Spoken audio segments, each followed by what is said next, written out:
जब तपाईँ प्याज काट्नुहुन्छ, तपाईँ खानाको तयारी मात्र गरिराख्नु भएको हुँदैन। तपाईँले आफ्नो आँखामाथि आक्रमण गर्न बनाइएको वास्तविक रासायनिक हतियार सक्रिय गर्दै हुनुहुन्छ।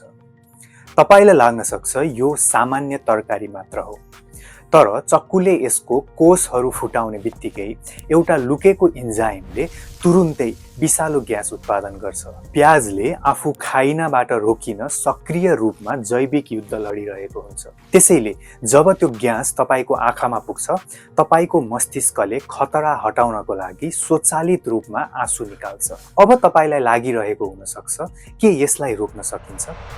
सकिन्छ। वैज्ञानिकहरूले यो रक्षा प्रणालीलाई पूर्ण रूपमा बन्द गरेर आँसु नआउने प्याज बनाएका छन्।